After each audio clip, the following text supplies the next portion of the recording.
मेरे प्यारे दोस्तों, आज हम आपके लिए एक ऐसा वाकया लेकर आए हैं जिसे सुनकर आपके रोंगटे खड़े हो जाएंगे। यह एक ऐसी कहानी है जो आपके दिल को झकझोर कर रख देगी। एक नाजुक सी लड़की भीगी बारिश में लरजती हुई अपनी कपकपाती सांसों के साथ एक बूढ़े फकीर की झोंपड़ी तक जा पहुंचती है। और फिर जो कुछ उस अक्लमंद और सयाने फकीर ने उस घबराई हुई लड़की से कहा और किया, वह सुनकर आप हैरानी में डूब जाएंगे। यह जंगल कोई आम जगह नहीं था। यह एक ऐसा वीरान और खौफनाक जंगल था जहां रात के सन्नाटे में इंसान तो क्या, जानवर भी कदम रखने से डरते थे। उसी सुनसान जंगल में करीब 60 बरस का एक बूढ़ा फकीर रहता था, जिसे लोग दूर दूर तक बाबा रहमत के नाम से जानते थे। उसकी कमज़ोर मगर बुलंद कामत शख्सियत और तेज़ आंखों की रोशनी में आज भी एक ख़ास रौब बाकी था। बरसों से वह इस वीराने में अपनी झोंपड़ी बनाकर तन्हाई काट रहा था। एक रात का जिक्र है जब आधी रात का वक्त था। जंगल की हवा डरी हुई सी शोर मचा रही थी। बादल गुस्से से गरज रहे थे, बिजली आसमान को चीर रही थी और बारिश ने हर दरख्त को हिलाकर रख दिया था। बाबा रहमत हसबे मामूल अपनी झोंपड़ी में बैठे, कभी सोचों में गुम और कभी धीमी आवाज़ में गुनगुना रहे थे। अचानक दरवाजे पर एक दस्तक ने सब कुछ बदल दिया। एक बार नहीं, बार बार खटखटाने की आवाज़, जैसे कोई जान बचाकर पनाह लेने आया हो। बाबा रहमत चौंक गए कि इस वीराने में आधी रात को कौन आ सकता है। वह तेज़ी से उठे और दरवाज़ा खोल दिया। सामने का मंजर देखकर उनकी आंखें लम्हा भर के लिए जमसी गईं। सामने एक निहायत हसीन मगर सहमी हुई लड़की खड़ी थी। बारिश ने उसके कपड़ों को भिगा दिया था और वह कांप रही थी। उसकी आंखों में ऐसा खौफ था जैसे कोई बड़ी मुसीबत उसके पीछे हो। बाबा रहमत ने गहरी सांस लेकर नरम लहजे में कहा, बेटी, तू कौन है और ऐसी रात के वक्त इस जंगल में अकेली कैसे आ गई? बाहर तो आंधी है, अंधेरा है और बारिश जोरों पर है। तू कहाँ से आई है और किसके भरोसे पर निकली हो? लड़की ने कपकपाती आवाज़ में कहना शुरू किया, बाबा जी, मेरा नाम नूर है और मैं गांव नूरपुर की रहने वाली हूँ। वहाँ के कुछ जालिम लोग मेरे पीछे पड़ गए हैं। मेरी इज्जत पर उनकी बुरी नज़र है। वह मुझे नुकसान पहुँचाना चाहते हैं। मैंने किसी तरह अपनी जान बचाई और सीधा भागकर आपकी झोंपड़ी तक पहुँच गई हूँ। बाबा रहमत की आंखों में सोच की लकीरें उभर आईं, लेकिन उन्होंने मज़ीद कुछ पूछे बगैर दरवाज़ा ज़रा और खोल दिया और कहा, बेटी, डरने की ज़रूरत नहीं, अंदर आ जाओ। यहाँ तुझे कोई तकलीफ़ नहीं पहुँचा सकता। लड़की जैसे तैसे हिम्मत करके झोंपड़ी में दाखिल हुई। उसके भीगे कपड़े बदन से लिपटे हुए थे, चेहरे पर थकन और खौफ नुमायां था। बाबा रहमत ने उसे ओढ़ने के लिए एक पुराना कपड़ा लाकर दिया और कहा, बैठ जाओ, घबराहट छोड़ो, अब पूरी बात बताओ कि मामला आखिर क्या है। लड़की ने थरथराते लहजे में कहा, बाबा जी, मैं नूरपुर के मशहूर फरीद मोची की बेटी हूँ। कुछ दिन पहले मेरे वालिदैन इस दुनिया से रुखसत हो गए। उनके जाने के बाद जैसे गांव के चंद मर्दों का रवैया बदल गया। पहले वह अजीब नज़रें डालते थे, फिर इशारे करने लगे और अब तो वह खुलकर मुझे धमकाने लगे कि अगर हमारे साथ न चली तो नुकसान उठाना पड़ेगा। वह मेरी कमज़ोरी को एक आसान शिकार समझने लगे हैं। मैंने जान बचाने के लिए सीधा जंगल का रुख किया और यहाँ पहुँच गई। बाबा रहमत खामोशी से उसकी हर बात सुनते रहे।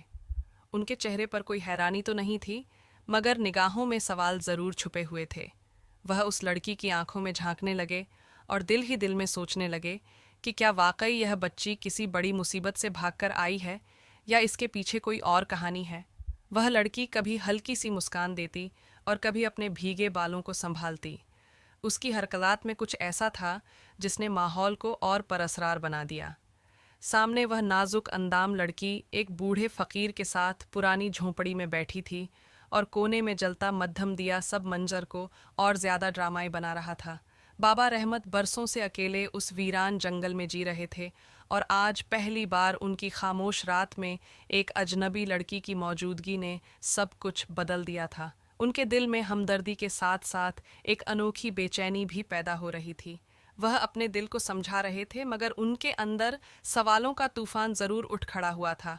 अचानक वह लड़की नरम आवाज़ में बोली, बाबा जी, मुझे बहुत डर लग रहा है। बाहर अंधेरा ही अंधेरा है।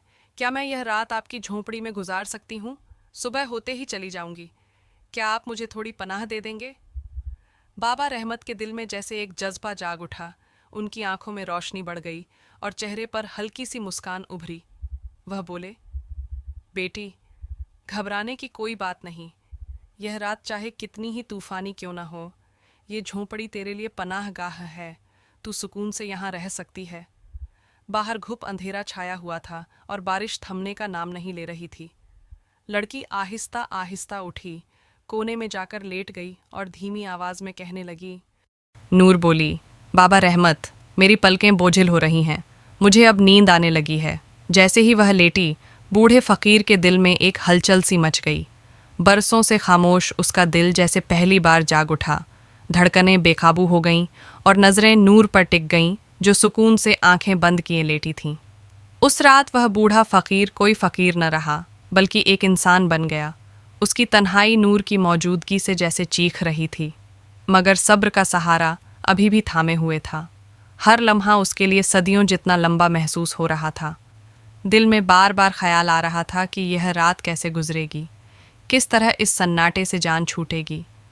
बाबा रहमत झोंपड़ी के दूसरे कोने में जाकर लेट गया। आंखें बंद कीं और नींद को बुलाने की कोशिश की, मगर नींद जैसे उससे रूठ चुकी थी। करवटें बदल बदल कर दिल को समझाता रहा, लेकिन धड़कनें और तेज हो गईं। बरसों के दबे जज्बात अब बेकाबू होने लगे थे। अचानक उस सन्नाटे को नूर की सिसकियों ने तोड़ दिया। बाबा रहमत घबराकर उठ बैठा। उसने देखा कि नूर धीरे धीरे रो रही है। आंखों से आंसू बह रहे थे और चेहरा किसी अंधकारमय दर्द से भरा हुआ था। फकीर उसके पास जा बैठा और नरम लहजे में बोला, बेटी नूर, क्या बात है? तुम क्यों आंसू बहा रही हो? नूर ने सिसकियों के बीच कहा, बाबा रहमत, मेरे साथ जो कुछ बीत चुका है वह जुबान पर लाना भी आसान नहीं। यह सुनकर बाबा रहमत शशधर रह गया। उसने हैरान होकर कहा, आखिर वह कौन सा राज है जो किसी को बताया नहीं जा सकता? अगर जी चाहे तो मुझे कह दो, शायद कुछ समझ सकूं। नूर ने उसकी आंखों में देखते हुए कहा, बाबा रहमत, मैं वह नहीं हूं जो आप सोच रहे हैं। मैं कोई साधारण नारी नहीं, बल्कि एक बदनाम और गिरी हुई हस्ती हूं। फ़कीर के दिल पर जैसे बिजली सी गिरी। उसने साखित होकर सुना जब नूर ने कहा, मैं आम लड़की नहीं हूं, मैं एक भटकती हुई आत्मा हूं।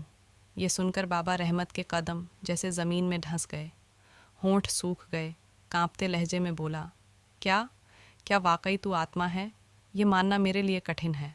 नूर ने धीरे से कहा, बाबा रहमत, मुझे मालूम था कि आपको यकीन नहीं आएगा, इसलिए मैं अपनी पिछली ज़िंदगी की कहानी सुनाती हूँ। फिर वह बोलने लगी, यह कुछ पुरानी बात है। हमारे गांव विष्णुपुर के तालाब के किनारे बरगद का एक पुराना पेड़ है। हम लड़कियां वहाँ घड़े भरती थीं और नहाने भी जाती थीं। एक दिन जब सब लौट गईं तो मैंने उस पेड़ पर एक अजीब व गरीब हसीन जवान देखा। वह मुझे पाना चाहता था, यानी मुझसे विवाह करना चाहता था। मैंने अपने बड़ों से सुना था कि उस पेड़ पर साया रहता है। मैं तुरंत समझ गई कि यही वह साया है। उसके बाद उसका जिक्र भी मेरे लिए नापसंदीदा था, मगर वह बाज न आया। जब उसने देखा कि मैं किसी हाल में राजी नहीं हूँ, तो उसने जादू कर दिया। उस जादू के असर में मैं उसके कब्ज़े में आ गई। उसने मेरी मर्ज़ी के ख़िलाफ़ मुझसे विवाह कर लिया, लेकिन वह चाहता था कि मैं दिल से उसके हवाले हो जाऊं। वह ज़बरदस्ती कुछ न कर सकता था, मगर चाहता था कि मैं खुद उसके करीब आऊं। मैंने विवाह की रात भी उसे दूर रखा। इसके बाद उसका रवैया बदल गया। वह मुझे पीटने लगा। जब मेरा जिस्म अर्धमृत सा हो गया तो उसने कहा, तू मर जाएगी, मगर तेरी आत्मा को सुकून तभी मिलेगा जब तू किसी बूढ़े पुरुष के साथ संबंध बनाएगी। यह सुनकर बाबा रहमत दहल गया। उसके दिल में भय का तूफान उठ खड़ा हुआ। यह ख्याल आया कि शायद नूर उसी शर्त को पूरा करने के लिए उसके पास आ गई हो, और यह अंदेशा सच निकला। नूर ने उसका हाथ पकड़कर कहा, बाबा रहमत, मैं झूठ नहीं कह रही। अगर आपने आज मेरा साथ न दिया तो मेरी आत्मा हमेशा इस जंगल में भटकती रहेगी। फ़कीर के जिस्म पर कपकपी तारी हो गई। पसीना बहने लगा। जिसे वह बेसहारा और नाजुक समझ रहा था, वह अब खुद को भटकी हुई आत्मा कह रही थी। वह सहमा हुआ उसकी तरफ देखने लगा, मगर नूर की दिलकशी अब भी किसी अप्सरा से कम न थी। नूर ने आहिस्ता से कहा, बाबा रहमत, सिर्फ एक रात की बात है।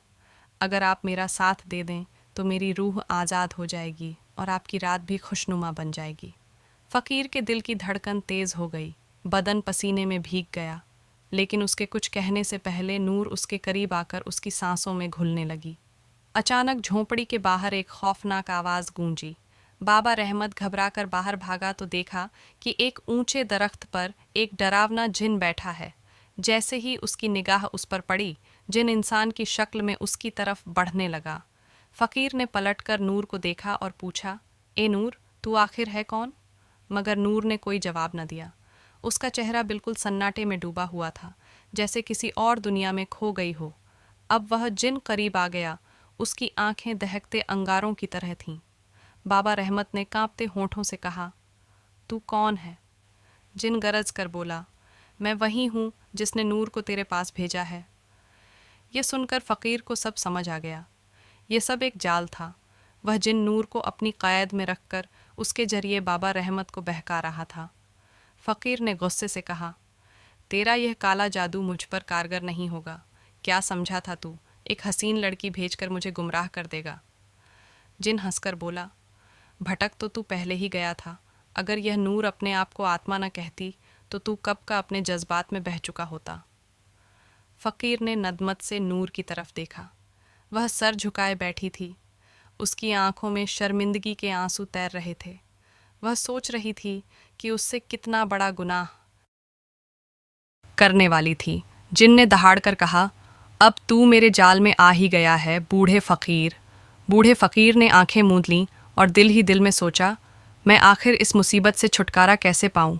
फिर उसने आंखें खोलीं और नूर की तरफ देखकर बोला, अपने दिल पर हाथ रख और सोच, तू ये क्या करने जा रही थी? मैंने उम्र भर किसी औरत के साथ कोई गलती नहीं की। फिर तू क्यों चाहती थी कि मेरी बरसों की मेहनत जाया हो जाए, जो मैंने नफ्स की बुराइयों से लड़कर संभाली है? ज़रा अपने अंदर झांक और समझ, तू आखिर क्यों यह सब करने लगी थी?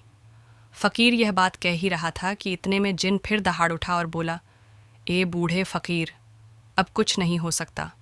वक़्त हाथ से निकल गया है। जो मुक़द्दर था वह अब होकर रहेगा। उसी लम्हे नूर ने लरजते हुए फ़कीर की तरफ देखा और कहा, बाबा रहमत, मुझे मालूम नहीं कि सच क्या है और झूठ क्या।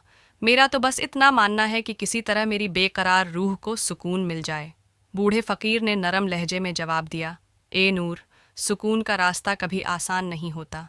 अपने दिल की आग बुझाने के लिए तुझे खुद को पहचानना होगा। अपनी भटकी हुई रूह की जंग तुझे खुद ही लड़नी पड़ेगी।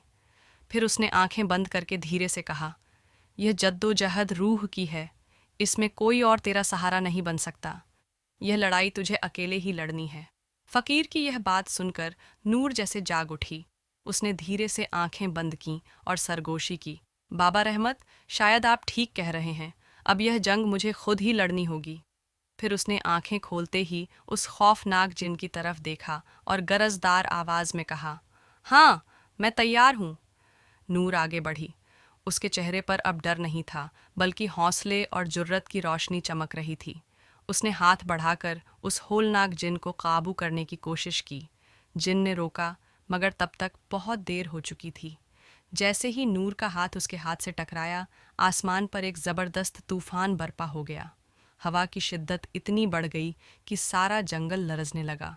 जिन आसमान में चीखता हुआ उड़ने लगा। वह जान बचाने की तगो-दो करता रहा, मगर अब सब खत्म हो चुका था।